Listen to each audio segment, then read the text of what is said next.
That means we're going to throw away 3,000 plus lives every year for $1,500,000. Absolutely unacceptable.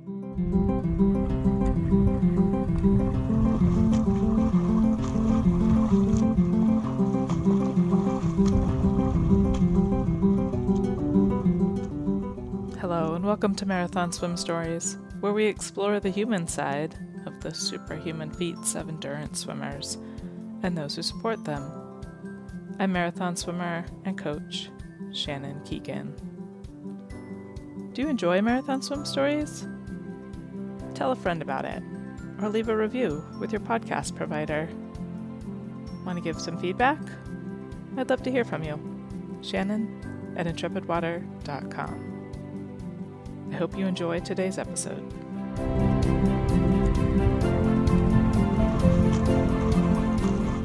Good morning, Stephen. Thank you so much for being my guest today on Marathon Swim Stories. Please tell me, what's your story? Hi, good morning, Shannon. Thank you. So my swim story and the reasons I swim and the reasons I absolutely enamored with and love swimming in the water and will be for the rest of my life are varied and complex. But the reality has to begin with my paternal grandmother drowned and died when my father was 2 years old. Oh my goodness. In Pennsylvania, and she couldn't swim. And so that was a story I always grew up with, that always had some impact on me. And then when I was a young man, I was raised by my grandparents, my maternal grandparents. And I remember my maternal grandmother couldn't swim.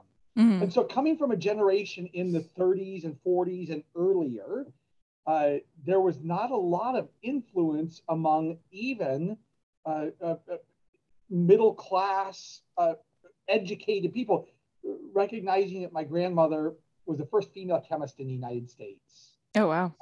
And she worked for TWA, not a swim story.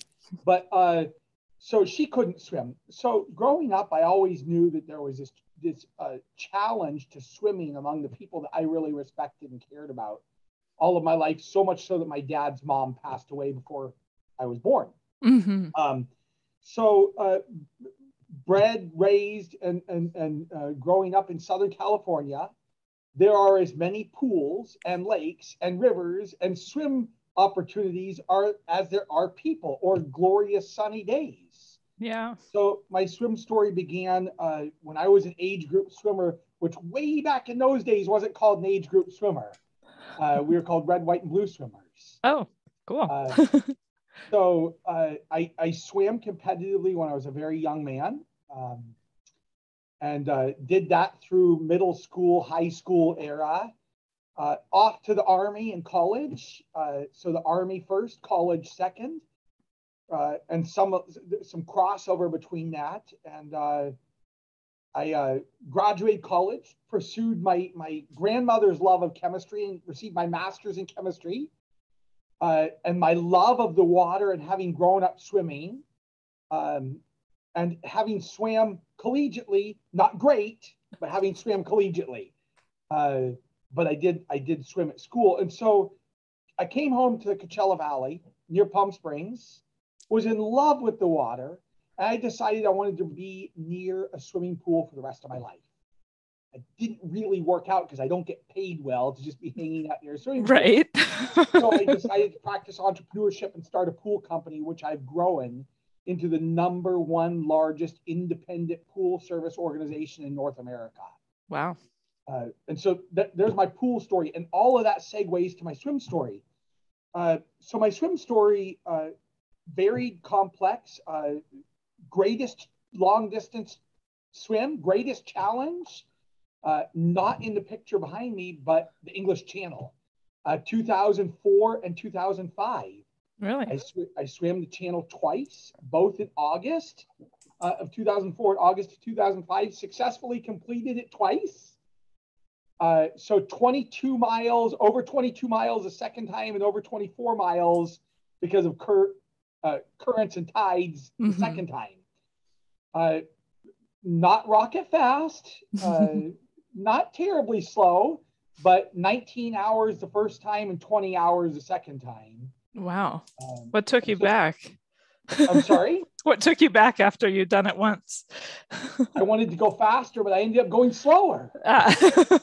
And the whole experience of swimming in the cold water and the ocean is such an enthralling thing. It's truly, and where you get connected to, nature and energy and the water and your own largesse, your own power, right? I mean, it's just nothing but you and the water, and there's no one else there, and it's all a mind game. And so I have to go back to, I'm a bigger person. I'm not a small person, despite my name. And in the Army, I remember being told the first time I was going to run 50 miles. And I thought, well, that's impossible. I can't even run 5 miles, right? And it wasn't about the speed. And that's the same way I approach these swims, which I've done many times now.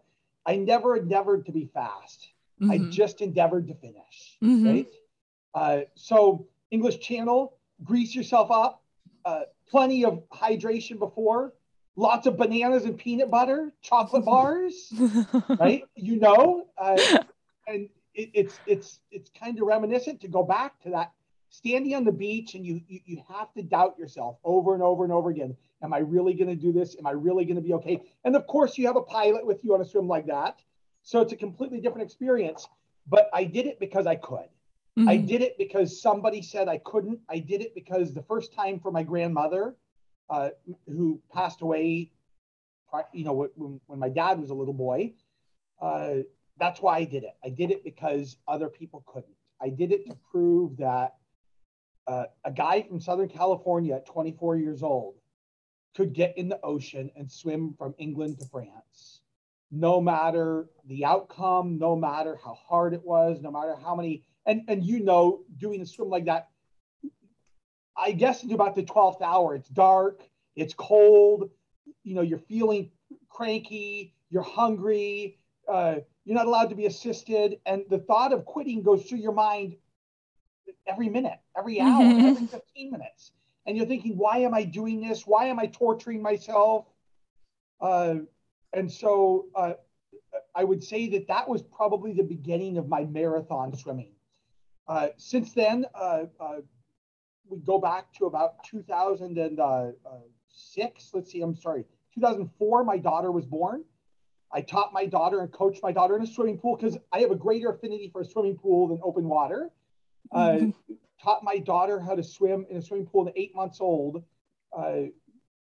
She could swim down and retrieve a 1 pound weight before she could walk. She could swim. Wow. So that was the next phase of my swim story. I took my daughter at 6 years old and started doing the Alcatraz swims. Oh, neat. So that's only a 2-hour swim. It's a much smaller swim, but man, the water's cold and the current is strong. Yeah. So fun swim. I eventually, through the platform of my swimming pool company, started the Swim to Win Foundation, or Swim to Win Initiative, where I really connected the dots between swimming and winning, right? And my philosophy is, if you're a swimmer, you're a winner right off the bat, right? Swimmers are winners, right? We're a special breed of human being. We're stronger, we're more resilient, we're tougher, we're better, right? I'm a little elitist about that, but swimmers are winners. So the Swim to Win Initiative, and I segued that into teaching thousands and thousands and thousands of children how to swim and adults how to swim. We've created initiatives all over the country. We went to Dallas, Texas, and did some swim training there. We went to Florida. We've sponsored masters meets and learned swim clinics all over the country.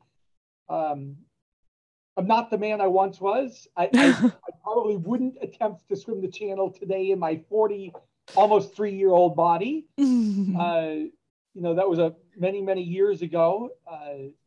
But the swim story, I guess, was because I was told I can't, because it was unexpected, because nobody else would, I was going to do it. And I'm just too darn stubborn to have given up. Yeah. The second time I went back and said, I got to do it better. And then I ended up doing it worse. Well, it depends what worse is, right? Or did you mentally handle it better, right? I mean, the time is just one factor. In the water, at nighttime, mentally, absolutely, I handled it better. It was an easier swim for me, but my, we all are judged on our results, and the results weren't what I wanted them to be. Yeah.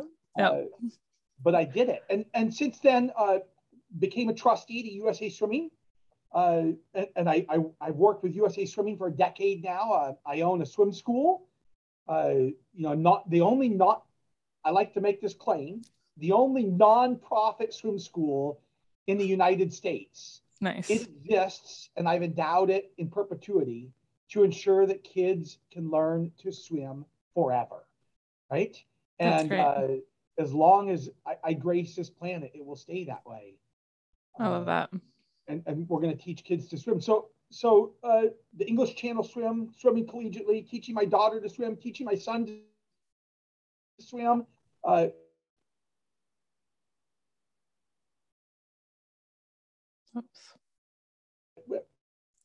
All fun endeavors, getting involved with USA Swim Olympian, who I want to take over the swim school so that he can use his curriculum, because I can write a check, I can jump in the water, but I can't have the impact that Team USA Olympian can have. Yeah, I know what you mean. And so we've talked to Lenny Krauselberg about taking that swim school over, and we're kind of flirting with that idea. My funnest swim. Yeah. I have to say my funnest swim would be Lucky's Lake Swim outside of Orlando. Oh, tell me about it. Lucky's Lake Swim. You can look it up on Lucky's Lake Swim, and there's all kinds of, rumors and speculation and all kinds of things. I've never seen any. Okay. But what do you find in a pond in Orlando in the middle of the summer?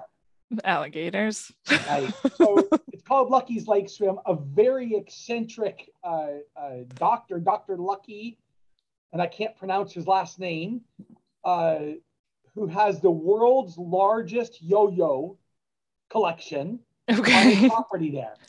And he built a 10-story tower, a silo. I'm exaggerating a little bit. He built this massive silo and houses tens of thousands of yo-yos. Wow. But he's got the pond, and so the pond's about a mile. You jump in, you swim as fast as you can to one side, turn around and swim as fast as you can back to the other side. So about 2 miles. My name is on his wall 8 times. That was my funnest swim. Nice. As I said earlier, I have vocationally and in my career been attracted to pools and started a pool company, and purchased a learn to swim endeavor. And so I have an affinity towards pools. My hardest training week, 75,000 yards in a week. Wow. That's a lot. And I was just trying to push myself and see how hard I could go. Yeah. And that was probably 2014 or 15. So I was doing 75,000 yards a week. Wow. COVID gave me an extra 20 pounds. So, not being able to swim, not having a lot of open water in the Palm Springs, California market. Right? Yeah. Let's rewind a little to your post Army, like deciding to do the channel. Tell me a little bit about that. So you told me multiple times you have an affinity for pools, and here you are deciding to go do the English Channel. How did that come about? I think that the decision was made because I was told it was the toughest swim on the planet. Mm-hmm. I was told I'm accustomed to warm water. Mm-hmm. I applied in 2002. Mm-hmm. Didn't get a ticket until 2004. Okay. And so I'd applied multiple times. It took me 2 years to get permission to swim and line up the pilot's boat and get the fees. And I had to be a member of that CSA organization for a couple of years in a row. Mm-hmm. So it took a little bit of work. What was the decision? Well, as I said earlier, I'm a physically a larger guy. I'm not like most swimmers who are live and tall and but so the same reason that I decided I couldn't run 50 miles and then did it 100 times. Mm-hmm. It was the same reason I decided the English Channel, which was fabled to be absolutely the toughest swim on the planet. Mm-hmm. It was easier for me to swim in the cold water than in the warm water, right? Yeah. But that back about 2004 and 5, It was just because someone said I couldn't, and I perceived it as the hardest on the planet. Did you And do the any training, yeah, I'm what was sorry. what I was just gonna say, what was the training like? Did you find some open water to train in or Oh, so brutal. Not a lot of open water at home. I would hmm travel down to the beach and the ocean and swim for hours and hours and hours in the ocean against the tide and against the currents hmm to train in. But the reality was I would wake up every morning. I'd do doubles every morning, 5 days a week, and go to the ocean on the weekends. And so I'm hmm talking like at 4 o'clock in the morning in the community pool, and I would do it for 90 minutes, and I'd go work all day, fuel my body, and I'd go back at 5 o'clock in the evening and do another 90 minutes. And it was just pushing myself harder than I ever could, hmm um, because I didn't know what to expect the first time. Right, yeah. I didn't know what it was going to be like. I'd never done a big open water swim. I'd failed at a lot of swims, but this one, was the one that was going to set the record for me. Yeah. What was one that you kind of set out to and maybe didn't get the result that you wanted, and what did you learn from that? Good question. Introspection. I would have to say that, in my mind, I figured, oh, look what I've done. I can do anything, right? I'm invincible. And I attempted the Catalina Channel swim, and it was a far different swim for me. I didn't even make it into the night. Mm. Uh, I got out about 10 hours and I decided to quit because even my pilot, I wasn't in the right mind frame. I was spooked out. So big difference between English Channel swim and the Catalina Channel swim, just for the record. You have something called sharks in the Catalina Channel swim. You've got nothing alive but you in the English Channel swim. And maybe Well, some jellyfish, but yeah, some jellyfish, right? Okay, but that's not intimidating. But right. out in the Pacific, you're swimming around and you see these blue sharks. They're twice as big as you are, right? hmm And you're going, man, alive. And you go, if these things start playing with their food, then it's all over with, right? And so mentally, it was a far different swim for me. I was in a completely different place. Um, and I didn't have it there. It was many years later. That was 2015. So many years later, I still thought I had it in me. I thought I could do it. I had not swam in open water for any long distance. I mean, let's see, 2009 and 10, I was in Lake Lanier doing those 10Ks, maybe 2011 also. So, open water in lakes, 10,000 yard swims, okay. In the ocean, the warm water, I was much more accustomed to warm water and fine with the warm water, hmm but mentally I just wasn't there. And I didn't train going up to that. I was swimming about 35,000 yards a week hmm in a pool. I felt comfortable. I felt comfortable in my distance, in my breathing, in my mental picture. hmm But it was a completely different swim. Yeah. Yeah. So what do you think you learned from, I mean, obviously different swim. I've heard about the bumps in the night. I haven't done it myself, but do you think that was more it, or is there anything else you kind of learned about yourself in endeavoring something and not really getting the outcome you desired? I guess I like to be humble in that I was arrogant going into that swim. Mm. I thought that I could do anything because I oversimplified the whole process. I hmm convinced myself that it was just a mental game and I didn't prepare physically up to it. Yeah. And I thought, look what I've done, right? I Yeah. can do anything. And I built companies and established a great rapport and relationship with USA Swimming. hmm We taught 5,000 kids to swim in one day. I partnered with Wow. Team USA and we taught 5,000 kids how to swim in one day with 18 Team USA Olympians Wow. in a program I funded and I put together, and we taught 5,000 kids in one day. So, I mean, going up to that, I was just like, there's nothing I can't accomplish. hmm Uh, and I didn't train as I didn't take my training seriously, although I trained. I didn't. I What did I learn? What's my takeaway? My takeaway was a little bit of humility from Mother Nature. Yeah. uh, a little bit of, and I failed at some swims before. That's certainly the biggest failure I have. And I think someday I'll have to go back and do it again. Uh-huh. Sitting in my place right now, I've got a daughter going to college very soon. Wow. I've got a son who relies upon me every day, and he's 13 years old. And so I'm thinking I'm going to have to swim in a cage because the sharks still freak me out, right? A little bit of a spanking from Mother Nature, a little bit of humility, and a little bit of just because you have doesn't mean you should. And just because you have doesn't mean you should take for granted all those foundational lessons when swimming a swim like that. Foundational lessons about, how much to hydrate and how much to eat and how much to pack. And, I took it for granted. It's close to home. It's, it's warm weather. I'm fit. I'm young, and I failed. And it was a hard lesson for quite a while. Yeah. What about, do you have any thoughts on what you've learned about yourself from marathon swimming? When you and I started approaching the context of this podcast, I said, wait a minute, I'm not a marathon swimmer. And I said, that's not who I am.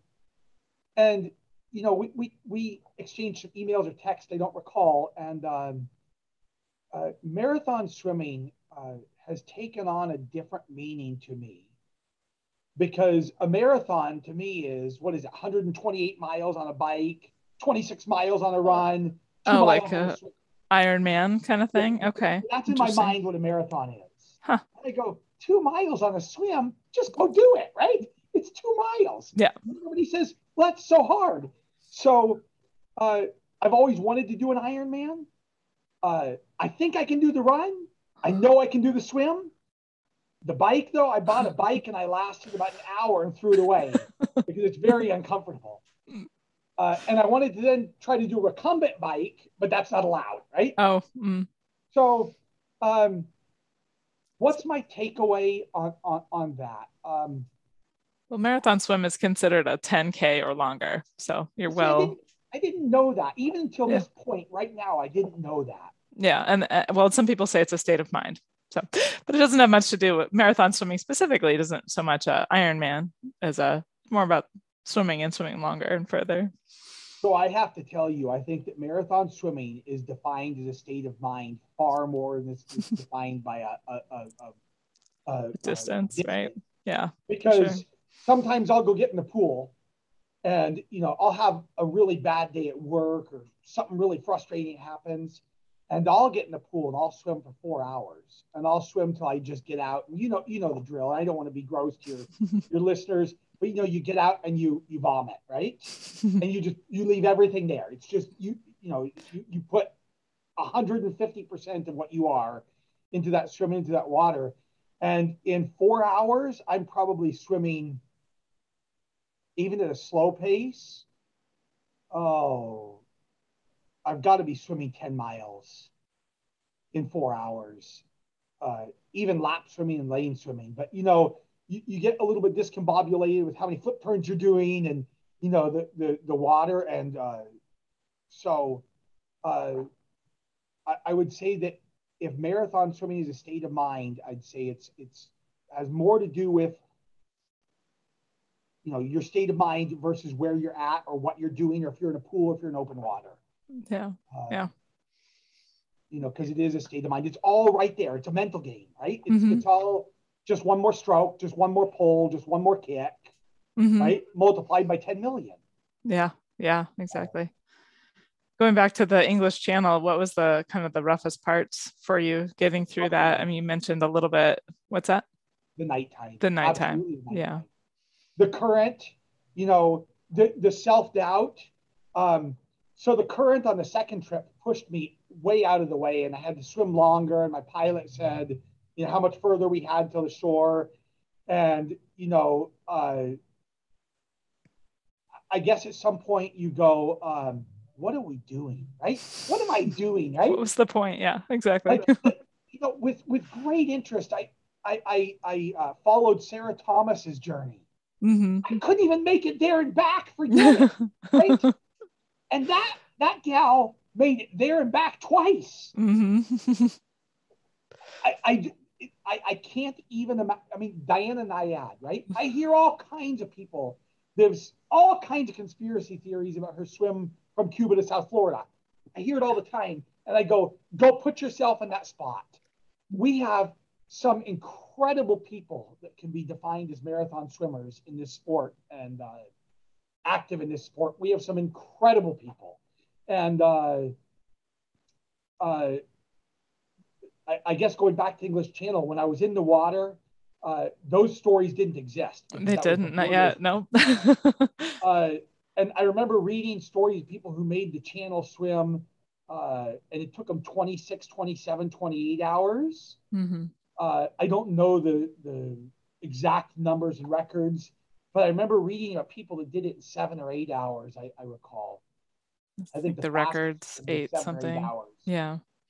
And then I remember watching people do a 5K butterfly. And I'm going, are they nuts? Right? Swimming butterfly for 5K? I couldn't swim butterfly for 500 yards. Right? And so the hardest part had to be at nighttime and the self-doubt, which goes back to that mental game. It gets colder. The water drops several degrees. You have nothing but you and the pilot, right? Which is still several people, but it's not, it's, you know, I'd say the hardest part was self-doubt. And the greatest accomplishment is when you're walking up on that beach, and as soon as you clear the water and collapsing and just sitting there. And I remember the first time I went back to the hotel room after I fueled, and I have a picture of myself somewhere that I was laying on the bed. And I took a selfie of myself, and I thought I was gonna die because I didn't even wash the grease off. Right? And I was just so exhausted mentally and physically. And so to your question, self-doubt still has to be the hardest part. Yeah. Is there anything that you learned from your marathon swim experiences that's carried over to your life with kids and teaching and pools and any in your business? Yeah. Absolutely. Absolutely. When I was, I don't know, 15, 16, 17, and I was swimming 200-yard races, right? I guess that if I was to try to sum it up in a beautiful set of words or articulate it beautifully, I would say life is a marathon. It's not a sprint. Right. And I remember being 20 years old and thinking, man, if you're 40, you're ancient. Right? like you just go ahead and go crawl the whole die. Right? And then thinking at 30, I was thinking 40 is not that old. And at 40, I'm thinking 60 is not that old, right? Right. It's still, you're still good at 60. Now I'm cruising towards 50 and I'm going, hell, 80. That's the new 40. Right? So what one lesson could I articulate beautifully? I would say that the evolution in my mind, that life is a marathon and not a sprint. And that the importance of is not the place that you make. It's not the importance of this marathon is just getting it done honorably. That's what I have to say. Just getting it done honorably. That's a good one. Yeah. Yeah. So tell me a little bit more about your swim school. I'm intrigued about your nonprofit swim school. How'd this come to be? So I have to tell a little bit of a story first. Of course, please. The way that was, you know, I'm multilingual. I speak a lot of languages. Spanish is one of them. I was sitting on the pool deck. Sarah, you might remember the year more than I would because she studies this stuff. I think about 2012. Let's see, my daughter was born in 2004 in May. So this might have been 2010. And I'm sitting on the pool deck teaching my daughter how to butterfly. And my daughter had joined the local Piranhas age group swimming and loved every bit of it. And so I'm sitting there teaching her the mechanics of butterfly. And I watched a father, and this was me. This was absolutely me. Even knowing what I know about pools, I could totally see myself doing this to my son. But I watched the father of a 5-year-old girl, and we're sitting in the area of the pool down towards the diving well. So it's 17 feet deep, 15 feet deep, something like that. And he goes, whoop, and pushes his daughter into the pool as they're walking along the edge. And I made contact with her eyes in a moment and watched her put her hands up and like a missile, whoop, down to the bottom of the pool. Oh, and geez. he didn't swim, and she didn't swim. And this happened 5 feet from me, right? Wow. And I don't think that he knew his daughter couldn't swim, or maybe he assumed that there would be grab a lane line, flail about a little bit. I don't know. But she sunk to the bottom of the pool in 15 seconds. Wow. 3 seconds, who knows? And I knew at that moment she didn't know how to swim. And I jumped into the pool under the lane line, went down and got her, brought her back up and set her on the deck and yelled at the dad, right? And I felt bad about yelling at him because he didn't speak English and he was just playing around. And he certainly didn't want to hurt his daughter. And I had this epiphany that God had created me and given me my why. And it crystallized and gelled in that moment. And my why was, I have the resources, I have the desire, I have the passion, I have the know-how, I'm a swimmer, I've got a great business. Now we're going to put it all together and we're going to do it. And I called my friend Rowdy Gaines, American USA Olympian and my dear friend. And we were on the phone. I was on the pool deck. And, you know, my energy, this was more than a decade ago, was even greater than it is now. Rowdy, we got to do something about this. We got to teach everybody in the whole world to swim. We can't stop. We got to do something about it right now. If you know Rowdy, you know Rowdy is one heck of a good guy. He's the finest ambassador to the sport. And so I then called Janet Evans. We went to the same school. She transferred from Stanford to SC. Thank you. Fight on. And so Janet Evans and Rowdy and I got together and formed the Swim to Win initiative. And that first year, I think we had about 1,500 kids show up in that day. Wow. And Janet traveled around with me to various YMCA functions, and we did lots of fun stuff together. And we were teaching kids to swim. And, you know, Rowdy's summary was, Steve, you're even crazier than I am, right? And so I started on this mission of, I've got the resources, I've got the intellect, I've got the drive and desire. I'm going to teach every kid how to swim, but I don't have the mouthpiece, right? And so that was getting Rowdy and Janet on that first year. And our first clinic that we put together that summer, I think, let's see, we had Eric Chanteau, we had Chloe Sutton, we had the mayor of Mission Viejo, Brian Goodell. A big shout out to Brian, who's still my dear friend and supporter to this day. So Brian Goodell, Chloe Sutton, Eric Chanteau, Rowdy Gaines, Janet Evans, and God forgive me, whoever I'm missing, because there were more Olympians than that in the first year. And they got to bring out their medals and celebrate swimming. And my idea was we had to take swimming from being this big, scary thing into something fun. Yeah. But to be respected, respect the water at all costs. Right? And so we did that. And we taught, I don't know, 1,500 kids or 2,000 kids how to swim. And then we did the next year, and we did 2,500 kids how to swim. And we did the next year and next year and next year. And the culmination was, I was looking to raise money, and I partnered with this fantastic American patriot, Dave Bray, and Madison Rising, and the Agua Caliente Casino in Rancho Mirage. And they were all my sponsors. They all loved what I was doing. And we put on a patriotic rock concert to celebrate America and celebrate swimming. I'm quite sure in history, this is the only time it's been done. We put on a patriotic rock concert to celebrate swimming and America at an American Indian casino where they paid for the whole thing. Wow. Right? And we sold tickets to this rock concert and raised hundreds of thousands of dollars to celebrate swimming. Wow. We then parlayed that money into the next series of clinics. And that's when we achieved 5,000 kids. And that year we had 18 American Olympians in one place at one time, the most medaled American Olympians outside of the Olympics period ever, right? Wow. I mean, we had the greats like Amanda Beard and Megan Kwan Jendrick and Ariana Cookers and Margaret Holzer and Rada Owen and Jason Lezak, who coming off of that 2008 amazing relay, right? Mm-hmm. The fastest human. I don't think he's human. Yeah. Right?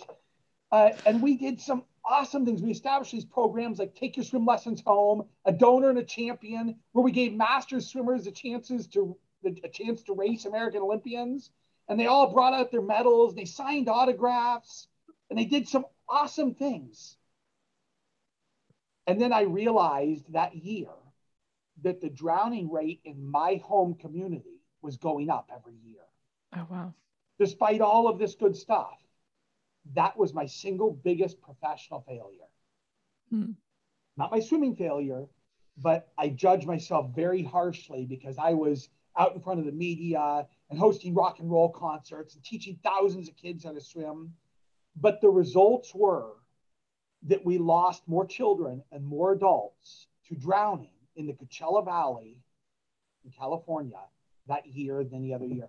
I'm going to say that year was 2018. Wow. So I decided to take a year off and be a little bit introspective and try to figure out what we're doing wrong, right?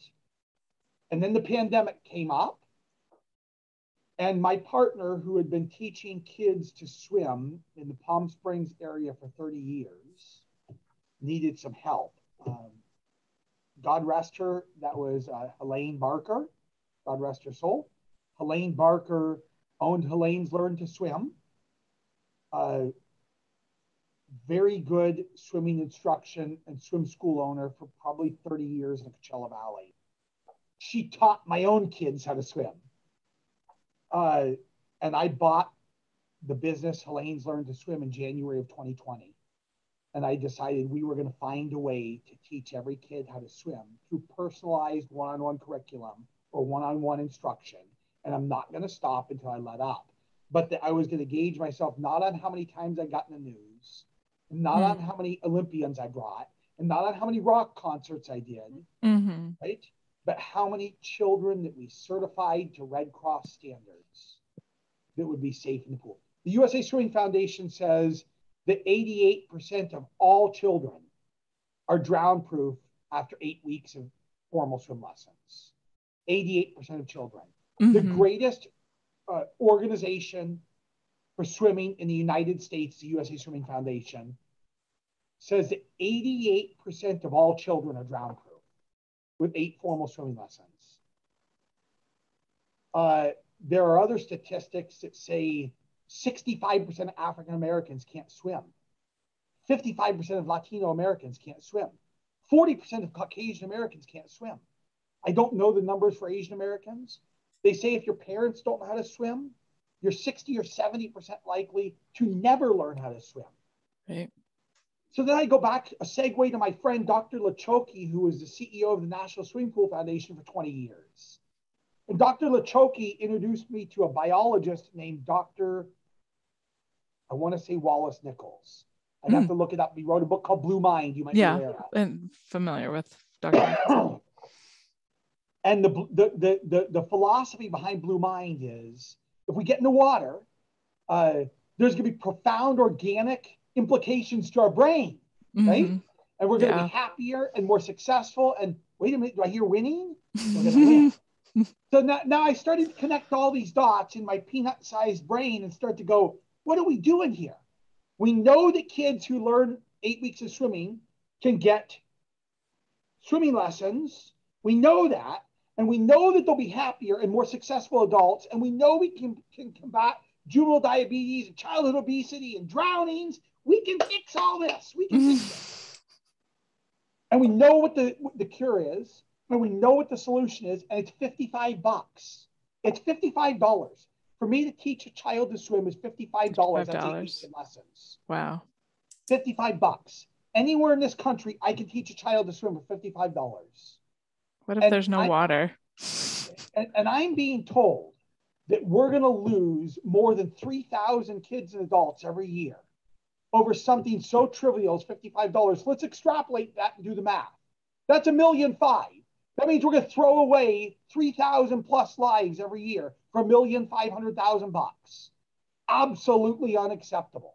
Unacceptable. Yeah. And back to, I've got the resources, I've got the God-given talent and the drive, and we're going to go do it. Because if I can do anything, swimming in 50-degree water for hours and hours and hours and hours through all the self-doubt, I don't know about the bump in the night. I never really encountered anything, but the water, the wave, not the waves, the tide, the current, the break water. I mean, if I can do that, we can teach kids to swim. And doggone it, we can do it. So off I went into Helene's Learn to Swim. I bought it. Helene, unfortunately, passed away from COVID in June of 2020. I'm so sorry. So that light was extinguished from this globe, but her name and her legacy lives on. I'll never change it from Helene's Learn to Swim. That's out of my respect to her. Mm-hmm. So I'm building a new swim school, and we're going to open in a commercial facility. I know a pool builder in town, so we're building a swim school, and we're gonna call it Helene's Learn to Swim in perpetuity, and we're gonna hire more coaches. And I talked to you about Lenny Kraselberg and see if he can write the curriculum, because he's got that program called Swim Right in a few swim schools in California. Mm-hmm. And so my hope is he'll take over and he'll write the curriculum, and he'll do good things here, and I can be as simple as writing a check and then do something as simple as that and enjoy swimming. Yeah, right. Yeah. So there's my long story. Oh, it's great. Thank you very much. And the statistics I think are important to highlight. I happen to live in a region that has very little pool access. I call it a pool desert. And then our lakes are extremely low. Our lakes and reservoirs are really low because of the drought the last few years. So what would you suggest to somebody in my situation? I have a tiny 8x14 endless pool in my backyard, but I can only do so much. And then there's the overhead of pandemic and COVID. And I want to find a way to teach more kids how to swim. But I'd love to hear what your recommendation would be for me in this area. When I was leaving the Army, I was flat out convinced I was going to spend the rest of my life in the Army many, many years ago. And I had a really brilliant company commander named Captain Joel Frobeater. And Captain Frobeater said to me that some of us were meant to serve our country in uniform, and some of us were not. We were meant to serve our country in other ways. Now, if you take that and overlay it on the swimming world, some of us were meant to serve our country and the Learn to Swim mission in the water, and some of us were meant not. I think I was meant to serve that mission out of the water. So my recommendation is, you asked several things there. Teaching kids to swim. Never stop talking about it. Never stop talking about it until we get politicians and thought leaders and financiers and corporations all thinking about it. So our mission out of the water is to never stop talking about it.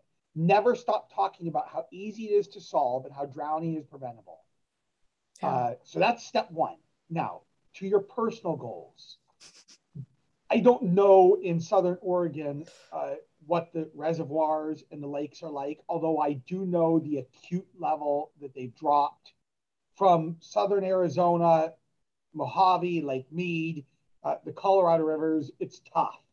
I know that COVID and the pandemic has forced a lot of pools to close. So the first thing I'm going to say is I own some Airbnbs. So anytime you want to come to Palm Springs, I'll put you up and ensure you have a pool to swim in till your heart's content. Okay. I'm short on lakes and reservoirs in Palm Springs, but we do have some big pools. I would say that we, using an old military term, we close ranks around the resources we do have. We start finding who the benefactors are and who the beneficiaries are, right, for keeping those pools open, whether it be pool companies or masters swim teams or schools or athletic departments, we start a T-chart, beneficiaries and benefactors, right? And we start connecting the dots between those two so we can get them to keep pools open. Because a 7x14 endless pool is a blessing, don't get me wrong, but it's hard to train in. It is. Because, as much as they are an endless pool, it's pretty easy to beat them if you're not perfect on your stroke and perfect in your positioning. Your head comes up, you turn to the right. Your head goes up, you turn to the left. That's a tough area to swim in. So, identifying benefactors and beneficiaries, finding a pool that's open, and if you can't keep all of them open, let's close ranks on one that we can keep open that's in the middle. And if we all put all of our heart and all of our desire and all of our thought into keeping that one pool open, we can then build on that again. I would say that's the way to do it. USA Swimming is led by a brilliant guy named Tim Hinchey.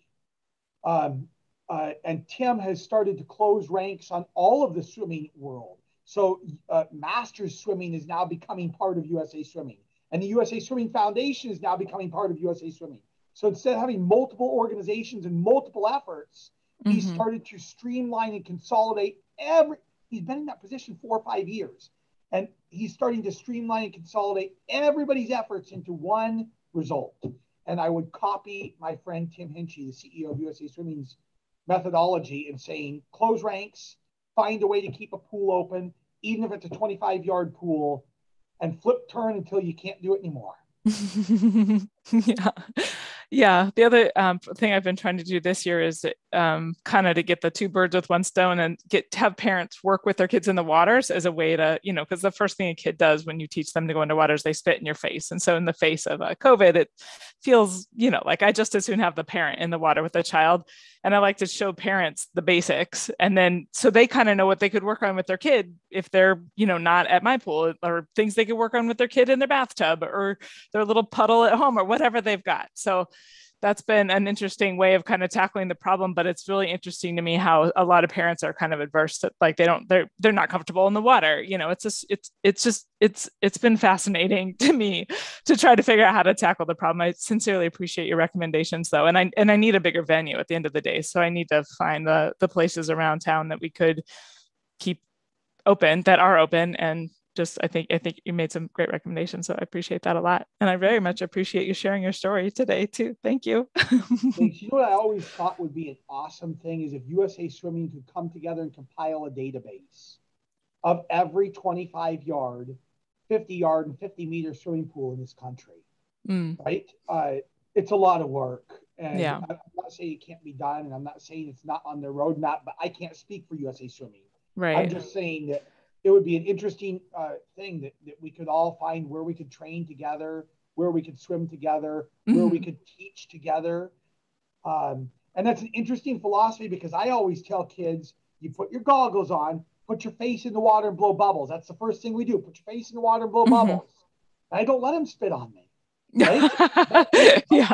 I mean, that's an interesting thing. And that's just generally because I can move faster than those little guys. Yeah. But that's a great solution to a very age-old problem to teaching kids to swimming. Yeah. Well, yep. Everybody teach your kids to swim. If you know someone who's not a swimmer, take them with you to the water. I don't know. Yeah, I just appreciate your words so much. Thank you so much, Stephen. I really appreciate your time today. I appreciate your platform and the opportunity. I hope you enjoyed today's interview. Do you want to take Marathon Swim Stories with you? Subscribe on your favorite podcast provider. Want to connect with like-minded limit pushers? Join us for Marathon Swim Stories live on Tuesdays at 5:30 a.m. Pacific, 8:30 Eastern, 13:30 GMT. Thanks for watching.